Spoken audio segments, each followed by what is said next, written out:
Ya, terima kasih Anda masih bersama kami di Power Breakfast. Kini kita sudah ada di segmen Create Up. Pandemi meningkatkan kebutuhan masyarakat akan keberadaan dari platform EduTech. Ya, namun World Bank menjelaskan kurang dari 5% pengguna platform EduTech di Indonesia bersedia membayar setelah masa uji coba gratis mereka pada platform berakhir. 19 saat ini menuntut perubahan dalam berbagai aspek kehidupan termasuk dunia pendidikan. Akselerasi adopsi teknologi digital menjadi demikian cepatnya demi menjamin diseminasi pengetahuan yang berkualitas bagi murid didik dan juga mudah dilakukan oleh pengajar. Dalam dunia edukasi, perpaduan antara sumber daya pendukung menghasilkan terciptanya inovasi pendidikan dengan bantuan teknologi atau EduTech.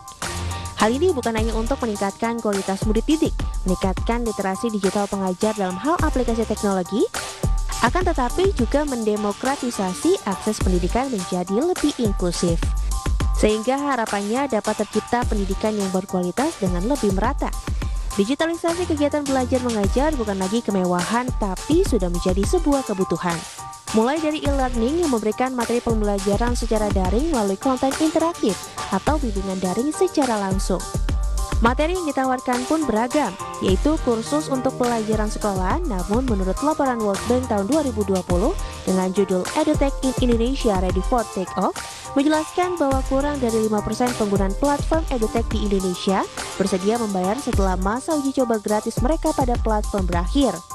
Hal ini menunjukkan rendahnya kesediaan untuk membayar harga sesuai standar secara berulang atau berlangganan. Lalu bagaimanakah dengan proyeksi bisnis platform EduTech? Simak perbincangannya di Create Up. Berbagai sumber, IDEC Channel.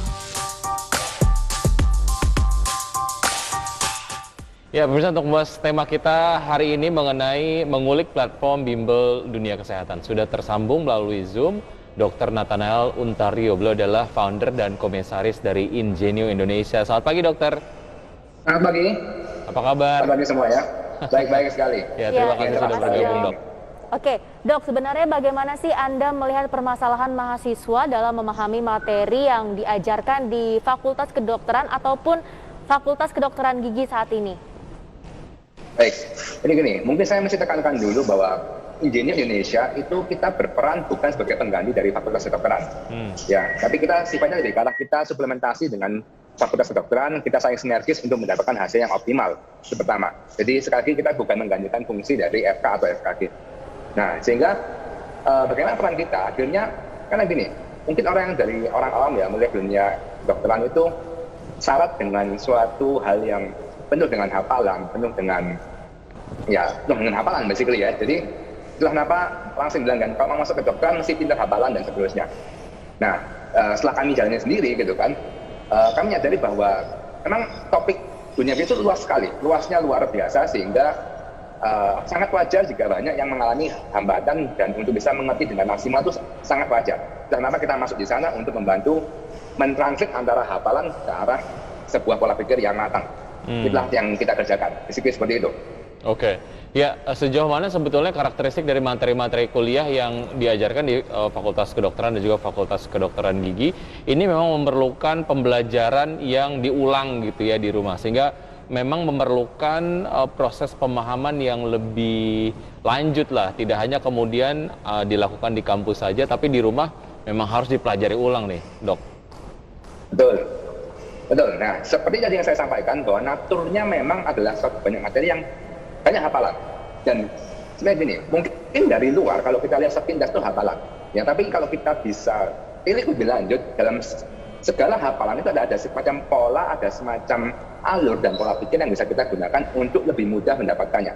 Jika pertanyakan apakah naturnya harus diulang di rumah? Sebenarnya ya sekali. Ya, cuma kan kenapa kita mesti ulang? Karena kita mesti melihat lebih dalam daripada sekedar kulit dari hafalan itu sendiri. Ya, karena ada semacam polanya yang itu yang bisa kita berikan, yang seringkali diminta, yang dibutuhkan oleh para siswa. Oke. Para mahasiswa. Oke, tapi sejauh ini menurut dokter sendiri hadirnya Ingenio ini udah memberikan solusi-solusi dari masalah yang ada nggak sih, dok? Oke, terima kasih. Yang kami rasakan ya, of course dari feedback juga dari para murid-murid semuanya, kami rasa iya, karena begini.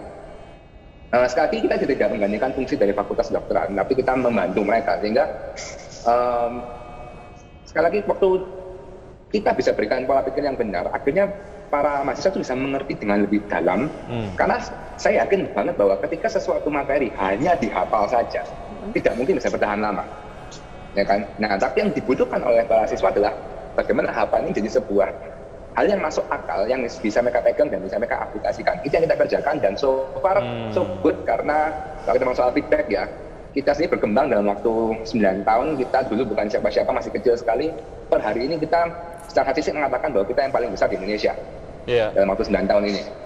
Baik, kalau secara logis kita mengerti sebuah materi pembelajaran gitu, biasanya memang jadi lebih paham sih, jadi lebih ngena gitu, dan kita jadi lebih mengingat gitu ya. Oke, metode pengajarannya yang diterapkan sejauh ini seperti apa, Dokter? Sehingga kemudian hasilnya adalah mahasiswa-mahasiswa lah ya yang mempelajari berbagai macam materi-materi kuliah di Fakultas Kedokteran dan Fakultas Kedokteran Gigi di Ingenio ini menjadi lebih paham lah gitu. Oke, saya mungkin akan tarik mundur sedikit ke arah, sebenarnya kalau kita pikir baik-baik, sistem pengajaran bukan cuma Indonesia ya, dunia sebenarnya dari zaman dulu sama sekarang itu perbedaan nggak banyak. Ya, mostly dengan cara lecture dan kawan-kawan, karena memang kita terbatas dengan teknologi. Nah, terkait dengan yang kita bicarakan hari ini tentang edutech dan kedepannya, kita harus fair bahwa pandemi itu akan nge-push banyak hal lebih cepat. Tapi sejujurnya selama 9 tahun terakhir, kita mengerjakannya juga sebenarnya dengan cara metode yang cukup konvensional. Ya kan, dengan cara lecture, dengan cara latihan, of course, ya kan. Hanya saja kita meskipun dengan cara yang konvensional, tapi cara kita menyampaikannya itu yang berbeda. Ya, jadi kita benar-benar berusaha untuk mentranslate teori itu menjadi sebuah hal yang bisa mereka pegang. Itu yang beda. Ya, karena kebanyakan yang kita lihat dari cara pendidikan orang adalah mereka berikan teori saja dan berikan sebuah fakta, ya kan. Tapi kemudian bagaimana fakta ini bisa ditranslasikan, diterjemahkan dalam pola pikir kita yang benar. Jadi kita difokus ke sana. Misalkan teori ini, maka faktanya aplikasinya bagaimana? Teori ini dengan teori ini sambungannya seperti apa, implikasinya apa? Itu yang kita seringkali berikan. Jadi bukan teorinya saja, tapi implikasi dan koneksi dari multiple teori ini kita berikan sehingga membentuk pola pikir. Oke, Dok, kita lanjut lagi nih. Sejauh ini bagaimana respon atau feedback dari para mahasiswa dengan hadirnya Ingenio sendiri? Oke, feedback yang kami alami sendiri bagi kami sini cukup memuaskan, karena saya sampaikan bahwa awal kita mulai, kita basically murid kita hanya sekitar 90-an setahun gitu kan, tapi dalam waktu 9 tahun kemudian kita mencapai angka murid yang kita bimbing sekitar 2.600 ke atas per tahunnya. Itu hanya satu program saja, dan kalau kita dispense ke program yang lain sampai dengan sekitar 7.000 murid setahun. Jadi kalau kita ngomong soal feedback, ya dengan angka yang grow harusnya feedback juga bagus. Dan kita sekali mendengar bahwa terima kasih karena saya jadi lebih paham, bukan sekedar teori tapi lebih paham. Bukan hanya ratusan, sudah ribuan bahkan ya yang ikutlah di Ingenio ini, Dok. Oke. Total kita 15.000 lebih kok, Zan. Wow, banyak ya. Dokter FK dan juga FKG ini adalah fakultas yang memang memerlukan banyak praktek. Bagaimana sebetulnya Ingenio sebagai platform edutech mengakomodir kebutuhan ini, Dok? Nah, begini, kalau kita melihat dari segi bagaimana kita belajar, bahwa banyak yang harus praktek itu betul. Nah, di satu sisi, Ingenio juga memiliki banyak manekin-manekin untuk kita latihan, banyak manekin-manekin ini itu, ya kan.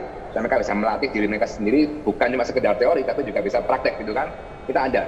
Memang jujur di masa-masa seperti pandemi sekarang, dan waktu kita mau soal menggunakan materi-materi online learning dan kawan-kawan, akhirnya memang ada hambatan. Tapi yang kita alami adalah, meskipun ada hambatan seperti ini, pada akhirnya yang paling penting adalah bagaimana orang itu bisa mengerti gini. Pada itu kan tindakan ini kan sebenarnya ada maksudnya. Nah, banyak orang mengapproach sebuah tindakan OSCE misalkan itu sebagai sebuah hanya sekedar tindakan saja. Tapi sekali tidak paham antara tindakan ini fungsinya apa, alurnya kemana. Yang kami rasakan adalah ketika kita berikan alurnya, kita berikan frame-nya yang lebih lengkap bahwa tindakan ini arahnya ke sini dan frame-nya seperti ini, mereka lebih mengerti dan mereka bisa mengerjakannya dengan lebih lancar. Selain juga kita punya manekin untuk mereka melatih, memang. Ya, secara teori diajarkan di Ingenio gitu sebagai platform edutech itu menjadi bekal pada saat mahasiswa melakukan praktek gitu ya, kurang lebih seperti itu ya dok? Betul, Ya? basically seperti itu. Tapi yang menarik nih dok, dari sisi bisnisnya sendiri untuk Ingenio seperti apa? Kalau dari sisi bisnis sendiri, saya punya prinsip hidup bahwa bisnis itu kan menjawab sebuah permasalahan. Kita berikan solusi dari sebuah permasalahan. Sehingga, of course, dengan kita masuk bisnis, secara bisnis bagi kami sendiri cukup bagus. Bahwa bagaimana kita bekerja di bidang edutech, di bidang pendidikan kesehatan gitu kan, bagi kami cukup bagus. Karena berarti ada sebuah gap antara, ada sebuah masalah dan gap yang bisa kita isi di sana dan akhirnya kita bisa berkembang sampai hari ini. Oke. Pengajarnya sejauh ini yang direkrut dan juga memberikan pengajaran di kelas virtualnya Ingenio itu siapa aja, dok? Pengajar kami sih bervariasi ya, karena basically kita percaya dengan prinsip bahwa kita mau menerima semua orang yang berpotensi, ya kan, sehingga kita punya tutor itu basically dari seluruh fakultas kedokteran ada, ya kan, bahkan juga ada sebenarnya yang bukan dokter juga ada, jadi yang misalkan kayak dokter gigi, yang ada yang tenaga medis yang lain itu juga masuk. Jadi kita basically variasi, bukan cuma satu fakultas, tapi kita semua fakultas ada. Dan ada yang kita rekrutmen dari luar, ada juga misalkan kayak murid-murid yang waktu bimbingan mereka sangat antusias, mereka sangat baik dan mereka sangat happy dengan kita gitu kan. Kita ada semacam istilah kayak Ingenio garis keras gitu kan, mereka Ingenio garis keras, mereka suka sekali.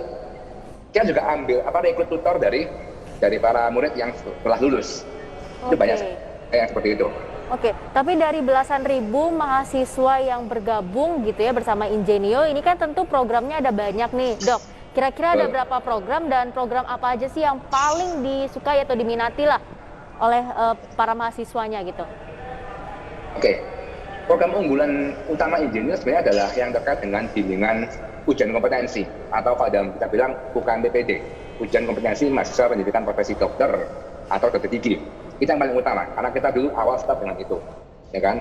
Nah, tapi untuk hari ini kita sudah berkembang dari ujian kompetensi, masuk juga ke arah poliklinik. Poliklinik ini kita mengajar juga untuk para mahasiswa yang masih kuliah, yang bahkan belum lulus ujian, yang belum lulus praktisnya, masih belum ujian nasional, mereka sehari-hari di kampus, mereka juga kita bimbing di sana. Ya, kemudian juga ada masuk ke arah bidan dan yang lain-lain. Jadi kita merambah untuk selain dokter juga tenaga medis yang lain. Oke, jadi saya bilang tadi setahun total sudah 16.000 lebih, setahun sekarang bisa sampai 7.000 kira-kira. Oke. Ya, dok, target ke depan ataupun end game dari Ingenio sendiri apa? Nah, ini banyak yang menarik karena jujur end game itu kan mengasumsikan kita bisnis ada akhirnya gitu kan. Sebenarnya kan nggak ada akhirnya. Sehingga tapi yang kedepannya kita pasti garap adalah seperti judul hari ini adalah edutech. Kita akan mulai bergeser ke arah edutech. Kita akan gunakan banyak teknologi untuk kita menjangkau lebih banyak murid lagi, lebih banyak orang yang membutuhkan lagi. Jadi kita masuk ke arah e-learning dan ke arah semua itu. Jadi kita mau membuat pandemi ini kan membuat kita semua maju lebih cepat gitu kan. Jadi kita mau gunakan momentum ini juga supaya orang bisa lebih banyak mengerti, bisa lebih banyak mengenal dengan Ingenio dan bisa belajar lebih dengan cara platform teknologi maupun yang lain. Itu yang kita arahkan sekarang ke arah sana.